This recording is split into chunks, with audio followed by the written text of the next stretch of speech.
প্রিয় দ্বাদশ শ্রেণীর ছাত্রছাত্রী, আজকে আমরা দ্বাদশ শ্রেণীর জন্য কার্স্ট অঞ্চল নিয়ে আলোচনা করছি। তো প্রথমে আমরা জেনে নিই কার্স্ট অঞ্চল কি।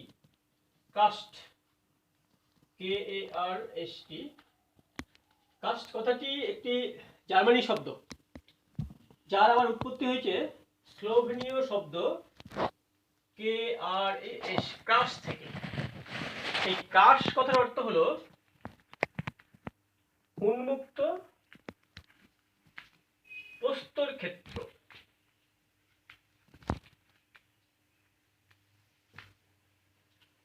আর এই কাস্ট অঞ্চলের নামকরণ হয়েছে ক্রাস মালভূমি থেকে। ক্রাস মালভূমি।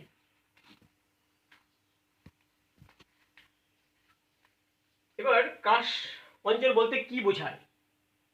আসলে কাস্ট অঞ্চল হলো এমন এক ভৌগোলিক অঞ্চল যা সাধারণত দ্রবণীয় শিলায় গঠিত এবং যেখানে ভূপৃষ্ঠস্থ জল এবং ভূ অভ্যন্তরের জল দ্রবণ ক্রিয়ার মাধ্যমে ভূপৃষ্ঠে এবং ভূ অভ্যন্তরে বিভিন্ন বৈশিষ্ট্যপূর্ণ ভূমিরূপ সৃষ্টি করে। তো ইউরোপের একদম দক্ষিণে ক্রাস মালভূমি, যা যুগোস্লাভিয়া, বসনিয়া, হার্জেগোভিনা, মন্টিনিগ্রো প্রভৃতি দেশের মধ্যে দিয়ে বিস্তৃত, এই মালভূমি অঞ্চল চুনাপাথর গঠিত। সেখানে বৃষ্টির জল এবং ভৌমজল দ্রবণ ক্ষয়ের মাধ্যমে বিভিন্ন রকম বৈশিষ্ট্যপূর্ণ ভূমিরূপ সব সৃষ্টি করেছে। তো সেই অঞ্চলের নাম ক্রাস মালভূমি। তাই পৃথিবীর আর অন্য যে সকল জায়গায় এরকম দ্রবণীয় শিলা গঠিত ভূমিরূপ রয়েছে এবং সেখানে ওই দ্রবণীয় শিলায় দ্রবণের ফলে যে আলাদা আলাদা বৈশিষ্ট্যযুক্ত ভূমিরূপ সৃষ্টি হয়েছে, সেই অঞ্চলগুলোকেও এই ক্রাস মালভূমি নাম অনুযায়ী কাস্ট অঞ্চল বলা হয়। তাহলে বোঝা গেল যে আদর্শ এবং প্রধান যে কাস্ট অঞ্চল সেটা আসলে হলো ক্রাস মালভূমি।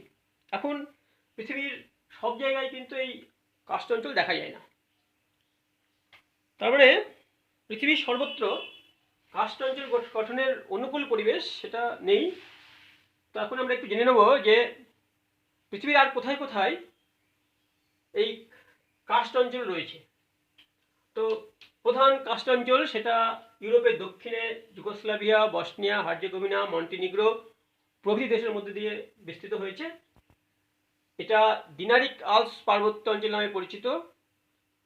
এছাড়া ইউরোপের ফ্রান্সে কজ অঞ্চল, কজ মালভূমি বলা হয়, স্পেনের আন্দালুসিয়া অঞ্চল, ব্রিটেনের ডার্বিশায়ার, হাম্পশায়ার প্রভৃতি অঞ্চলে, উত্তর আমেরিকার মার্কিন যুক্তরাষ্ট্রের ইন্ডিয়ানা প্রদেশ সহ তার পার্শ্ববর্তী অঞ্চলে, মেক্সিকোর মালভূমি অঞ্চল, কিউবা, ব্রাজিল, অস্ট্রেলিয়া, চীনের কোয়াংশি প্রদেশ, এমনকি ভারতেও বিভিন্ন জায়গায় এই কাস্ট অঞ্চল সৃষ্টি হয়েছে।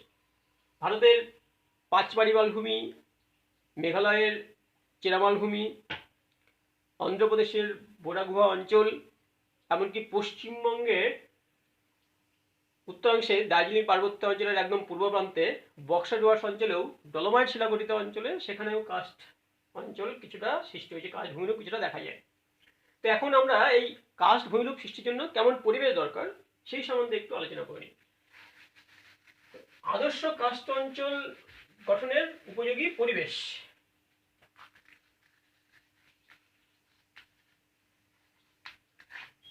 প্রথমেই যে পরিবেশ দরকার তা হলো ভূপৃষ্ঠে দ্রবণীয় শিলা থাকতে হবে। ভূপৃষ্ঠে থাকতে হবে দ্রবণীয় শিলা।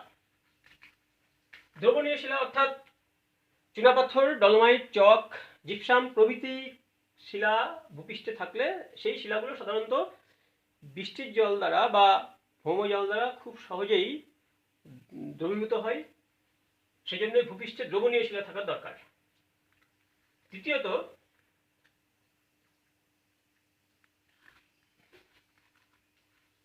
অধিক গভীরতা ও বিস্তার। দ্রবণীয় শিলার গভীরতা বেশি হতে হবে এবং বিস্তারও বেশি হতে হবে। যত বেশি গভীর হবে দ্রবণীয় শিলা, তত বৃষ্টির জল বা ভৌমজল তত গভীর পর্যন্ত পৌঁছাবে, এবং যত বেশি গভীরে পৌঁছাবে তত বেশি করে ভূমিরূপ সৃষ্টি করবে। আর বিস্তার বেশি হলে বেশি দূর প্রবাহিত হবে ভৌমজল, সেক্ষেত্রেও আদর্শ কাস্ট ভূমিরূপ সৃষ্টিতে সহায়ক হবে। দ্রবণীয় শিলার নিচে আবার থাকতে হবে অদ্রবণীয় শিলা।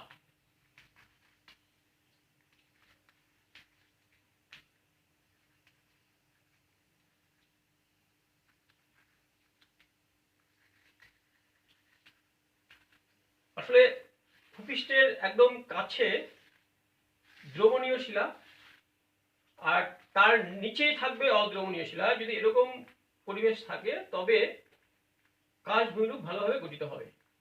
কারণ ভূপৃষ্ঠের জল দ্রবণীয় শিলার ভিতর দিয়ে ভূ অভ্যন্তরে প্রবেশ করে তা দ্রবণীয় শিলার ভিতর দিয়ে প্রবাহিত হবে, কিন্তু নিচে অদ্রবণীয় শিলা থাকলে সেখানে গিয়ে বাধাপ্রাপ্ত হবে, ফলে ওই জল আর বেশি গভীরে পৌঁছাবে না, দ্রবণীয় শিলার মধ্যে দিয়ে প্রবাহিত হবে।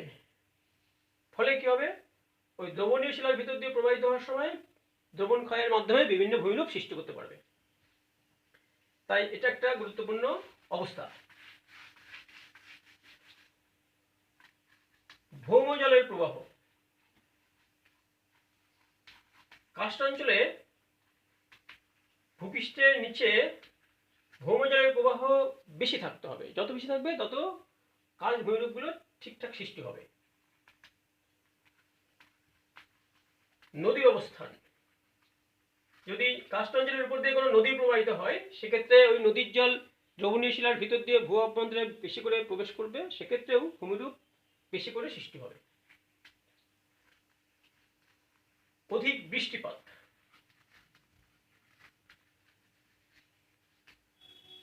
জল দ্রবণ ক্রিয়ায় সহায়তা করে, কারণ জল হলো দ্রবণের প্রধান মাধ্যম। তাই যত বেশি জল পাওয়া যাবে দ্রবণ কার্য তত বেশি হবে। সেজন্য কাস্ট অঞ্চল গঠনের জন্য মাঝারি থেকে বেশি বৃষ্টিপাত প্রয়োজন। সাধারণত 50 সেন্টিমিটারের বেশি বৃষ্টি হতেই হবে। তো এই পরিবেশগুলো যেখানে ঠিকঠাক আছে, সেখানে চুনাপাথর গঠিত বা চক, ডলোমাইট প্রভৃতি গঠিত শিলা থাকলে সেখানে কাস্ট ভূমিরূপ ভালোভাবে গঠিত হবে। আসলে ইউরোপের দক্ষিণাংশে ক্রাস মালভূমিতেই শুধুমাত্র আদর্শ কাস্ট ভূমিরূপ দেখা যায়। পৃথিবীর অন্যত্র যে সকল অঞ্চলে এই ধরনের ভূমিরূপ আছে, সেখানে এই আদর্শ কাস্ট ভূমিরূপ দেখা না গেলেও কাস্ট অঞ্চলের মতো যে ভূমিরূপগুলো সেগুলো মোটামুটি দেখা যায়। এবার আমরা কাস্ট অঞ্চলের জলের দ্রবণ ক্রিয়া কিভাবে হয় সেটা একটু জেনে নিই।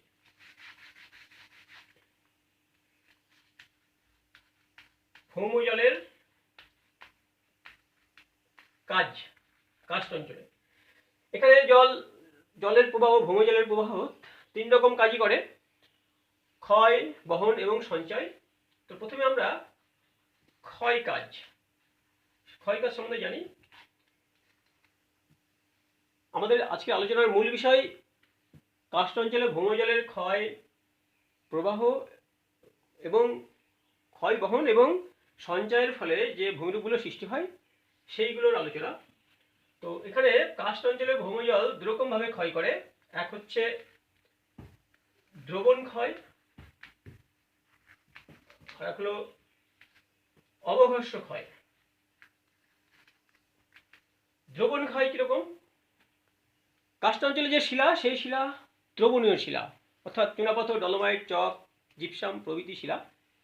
তো সাধারণত বৃষ্টির জল এই শিলাকে খুব একটা দ্রবীভূত করে না, কিন্তু বৃষ্টির জলের সাথে যখন বায়ুমণ্ডলীয় অ্যাসিড যুক্ত হয়, অর্থাৎ কার্বনিক অ্যাসিড সৃষ্টি হয়, সেই কার্বনিক অ্যাসিড মিশ্রিত জল যখন এই চুনাপাথর বা ডলোমাইটের উপর পড়ে, তখন ওই চুনাপাথর বা ডলোমাইট খুব সহজে দ্রবীভূত হয় এবং ক্ষয়প্রাপ্ত হয়। তাহলে বৃষ্টির জল তার সাথে কার্বনিক অ্যাসিড যুক্ত হয়ে কার্বন ডাইঅক্সাইড যুক্ত হয়ে কার্বনিক অ্যাসিড সৃষ্টি হয়। সেই কার্বনিক অ্যাসিড চুনাপাথরের সাথে যুক্ত হলে তা ক্যালসিয়াম বাইকার্বনেটে পরিণত হয়, অর্থাৎ চুনাপাথর দ্রবীভূত হয়ে অপসারিত হয়। আর ধরনের ক্ষয় অবঘর্ষ ক্ষয়। যখন ভূপৃষ্ঠস্থ জল যখন প্রবাহিত হয় বা ভূমিজল যখন প্রবাহিত হয়, সেই জল বয়ে যাওয়ার সময় ওই জলের সাথে বাহিত নুড়ি কাকর বালি এগুলো যে অঞ্চলের উপর দিয়ে বয়ে যায় সেই অঞ্চলের ভূমিকে ক্ষয় করে, যা অবঘর্ষ ক্ষয় নামে পরিচিত। এখন কার্স্ট অঞ্চলে জলের ক্ষয়কার্যের ফলে কি কি ভূমিরূপ সৃষ্টি হয় সেগুলো সম্বন্ধে আমরা একটু সংক্ষেপে আলোচনা করি।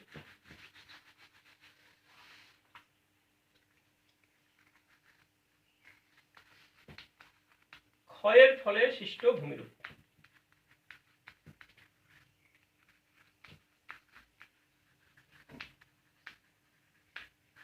কার্স্ট অঞ্চলে ভৌমজল বা ভূপৃষ্ঠস্থ জলের ক্ষয়ের ফলে বহু রকমের ভূমিরূপ সৃষ্টি হয়।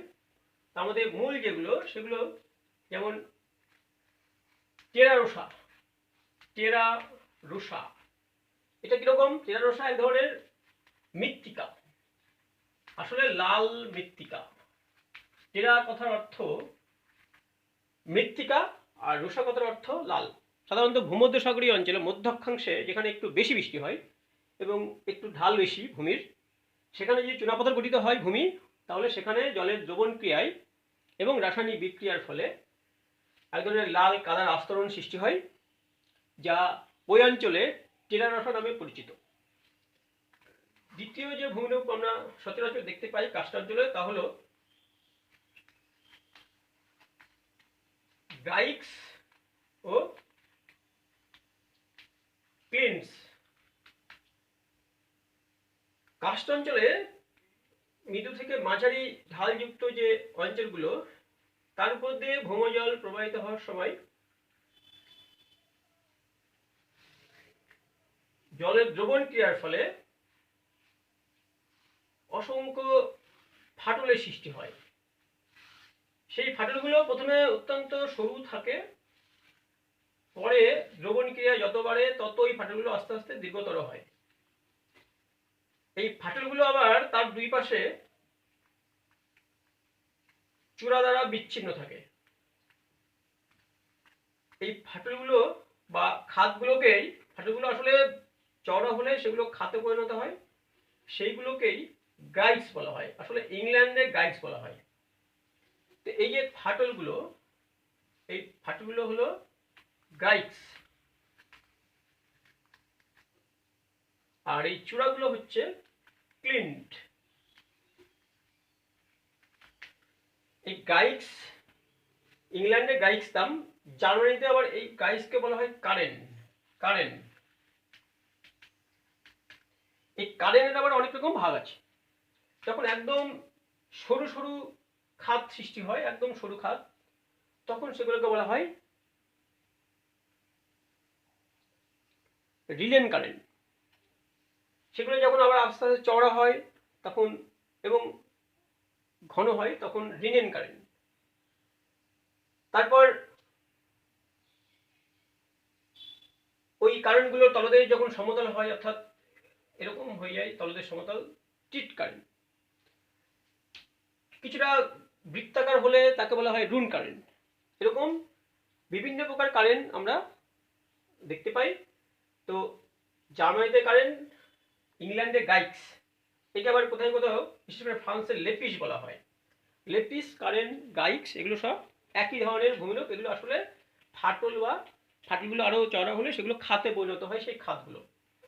এখন এই ফাটলগুলো যখন মাঝখানে কোনো এরকম চূড়া দ্বারা বিচ্ছিন্ন থাকে, সেই চূড়াগুলোকে বলা হয়, এগুলোকে বলা হয় ক্লিন্ট।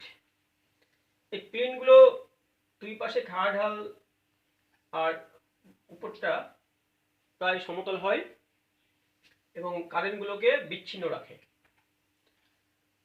তো এই ধরনের ভূমিরূপ কার্স্ট অঞ্চলে সাধারণত প্রায় সর্বত্রই দেখা যায়। এরপরে আসি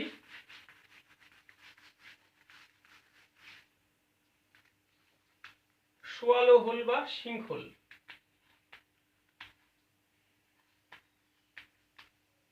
কার্স্ট অঞ্চলে জলের দ্রবণ ক্রিয়ায় অসংখ্য ছোট ছোট বৃত্তাকার এরকম ছোট ছোট গর্তের সৃষ্টি হয়। সেই গর্তগুলোকে কোথাও সোয়ালো হোল, কোথাও আবার সিঙ্কহোল বলা হয়। এগুলো আবার কোথাও পোনর নামে পরিচিত। পোনর, আমরা একটা চিত্রের মাধ্যমে একটু দেখে নেব যে কার্স্ট অঞ্চলে বিভিন্ন প্রকার দ্রবণ খাত সৃষ্টি হয়। বিভিন্ন প্রকার দ্রবণ খাত আছে। সেই দ্রবণ খাতগুলো তাদের আকার ও বৈশিষ্ট্য অনুযায়ী বিভিন্ন নামে পরিচিত।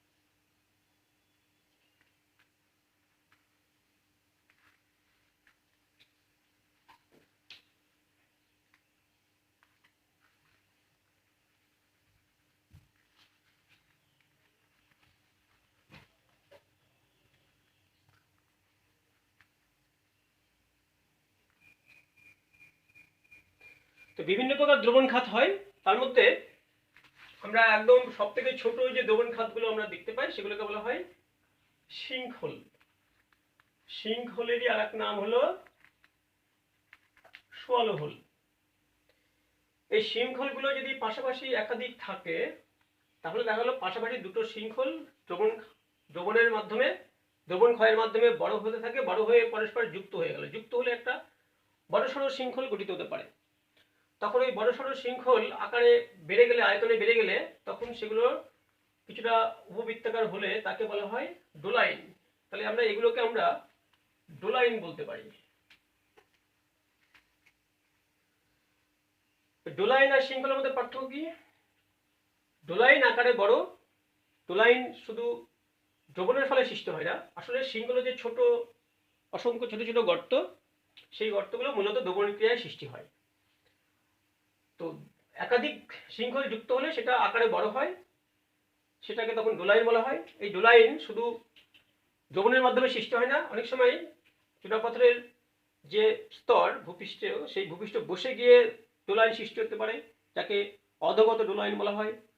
কখনো কি হয় ধসের ফলে ডোলাইন সৃষ্টি হয়, তাকে ধসন ডোলাইন বলা হয়। কখনো কিছুটা তারকাকৃতির ডোলাইন সৃষ্টি হয়, যাকে ককপিট ডোলাইন বলা হয়। এরকম ডোলাইন 4 রকমের ডোলাইন হতে পারে: দ্রবণ ডোলাইন, ধসন ডোলাইন, ককপিট ডোলাইন, অধোগত ডোলাইন। ডোলাইন কিছু উপবৃত্তাকার হয়, এর গভীরতা কয়েক মিটার থেকে কয়েকশো মিটার হতে পারে এবং কয়েক হেক্টর জায়গা জুড়ে অবস্থান করে। এক বিশেষ ধরনের ডোলাইনের আকার অনেকটা এরকম হয়। এক বিশেষ ধরনের ডোলাইনকে আবার বলা হয়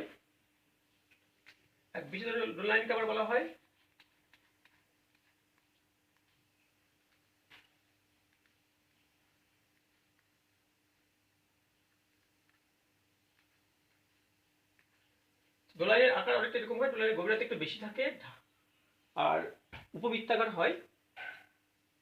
আর এই ডোলাইনগুলো যখন গভীরতায় কমে যায়, অর্থাৎ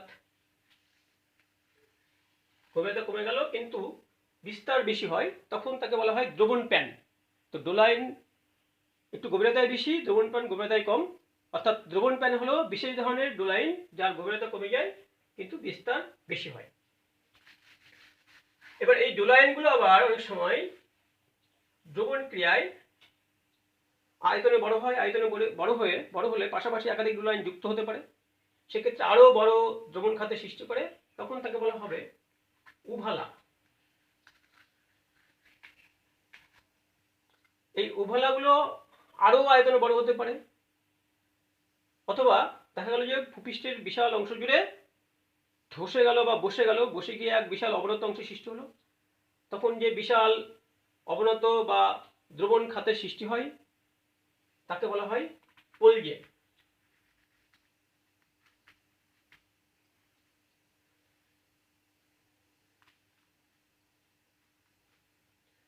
তাহলে এগুলো শৃঙ্খল থেকে আয়তনে বড় যে দ্রবণ খাত তাকে ডোলাইন, ডোলাইন থেকে আরো আয়তনে বড় যে দ্রবণ খাত তাকে উভালা, আর উভালার থেকেও আরো বড় যে দ্রবণ খাত বিশাল আকারের হয়, সব থেকে বড় আকারের যে দ্রবণ খাত কাষ্ঠঞ্চল সৃষ্টি হয় তা পোলজে নামে পরিচিত।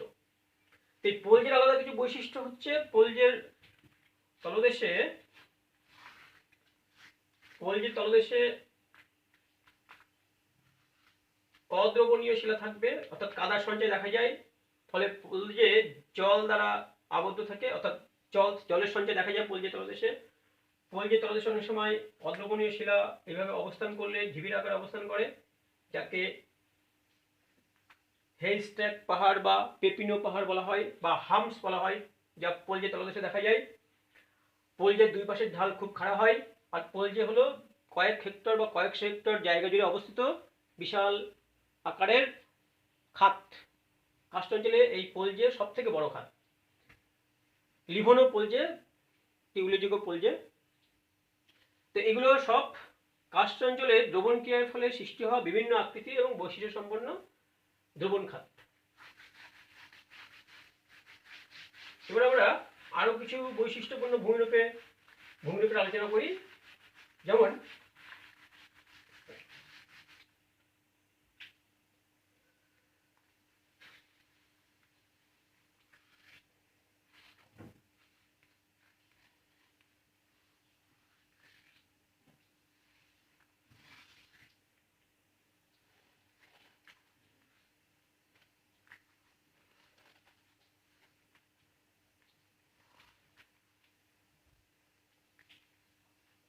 ধরা যাক কার্স্ট অঞ্চলের উপর দিয়ে প্রবাহিত এটা একটা নদী। অনেক সময় কার্স্ট অঞ্চলের উপর দিয়ে প্রবাহিত নদী প্রবাহ পথে রাস্তা হারিয়ে ফেলে। কিভাবে হারিয়ে ফেলে? দেখা গেল কোনো নদী উপত্যকায় শৃঙ্খল সৃষ্টি হয়েছে। শৃঙ্খল সৃষ্টি হলে নদীর জল সেই শৃঙ্খল দিয়ে ভূ অভ্যন্তরে প্রবেশ করবে। ফলে কি হবে?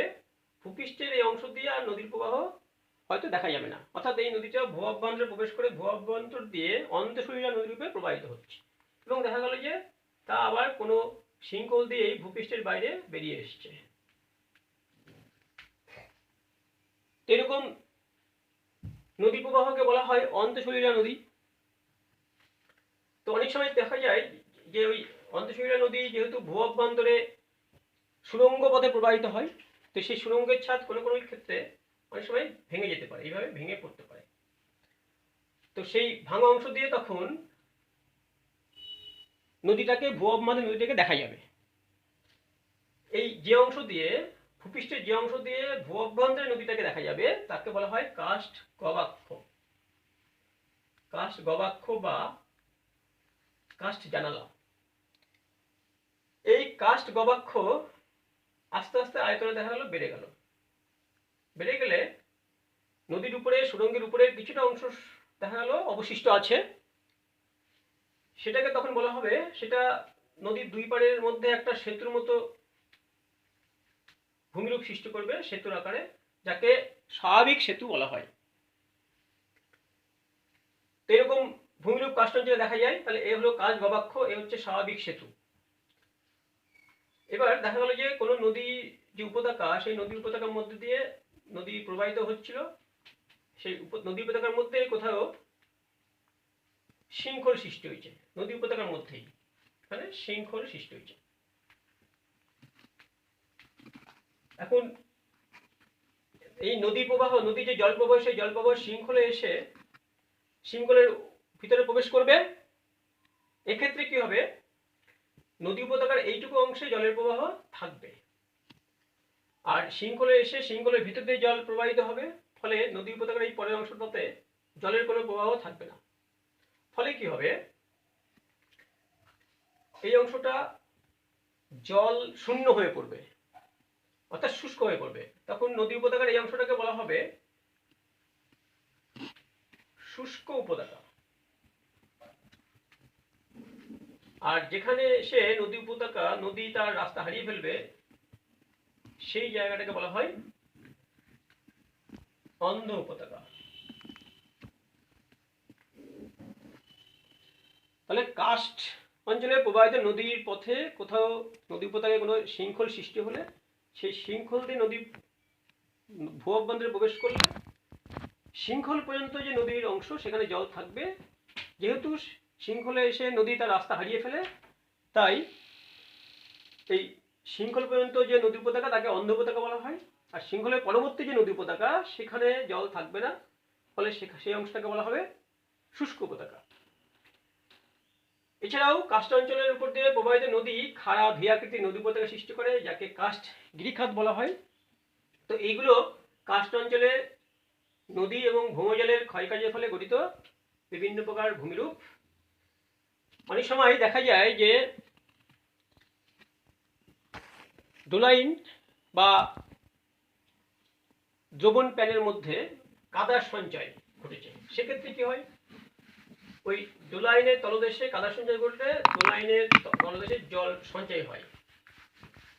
ফলে ওই ডোলাইন জল সঞ্চয় করতে সমর্থ হলে সেই ডোলাইন তখন কাস্ট হ্রদ বা কাস্ট পুকুরে পরিণত হয়।